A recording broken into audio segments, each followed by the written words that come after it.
Leo and Leo rising.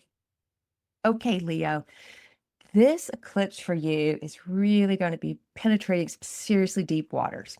I know this isn't territory that's comes natural to you unless you've got some eighth house stuff in your natal chart, but the eighth house isn't naturally aligned with Leo. Leo is about living from the heart, creating, sharing your generosity with others, bringing joy.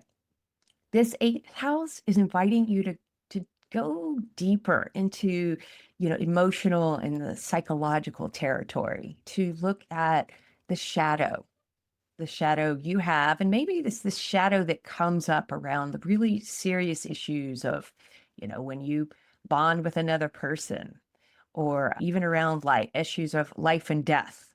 This is the real deal house, as people like to say. And so what's up for you is an opportunity to release some attachments, be they in this house that do with emotional or psychological issues, or the adjoining house, the opposite house, its partner. This has to do with material attachments and wanting to kind of stay. This stays in a very realistic, how you prove yourself to yourself, how you earn a living, buy stuff, feel confident. This is like, oh, let's go deep and talk about, where do you feel sad? Who are you jealous? What makes you jealous? What makes you angry? That kind of stuff. How do you feel around betrayal? Have you been betrayed?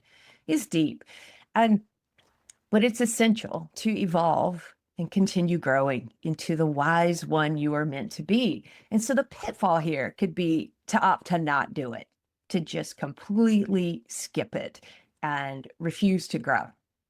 And as Stephen Forrest would say, and then allow yourself to be as dumb as you are next year as you are today, or something like that. I don't think I nailed that quote, but basically saying you're not evolving. So this might be around doing some type of personal inventory, finding ways to be more vulnerable and sharing this with someone that's safe. This is like your therapist, your partner, your astrologer.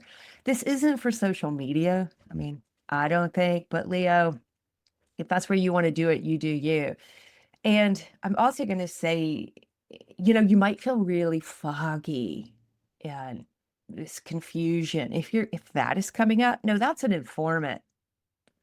That's an informant. And there's something you need to look at about the way you're handling your life, your shadow, about partnering. So figure out ways to be more vulnerable. Find someone who's safe to tap into that with, and who do you trust with your secrets, Leo? If you don't have anyone, it's time to look for that trusted partner.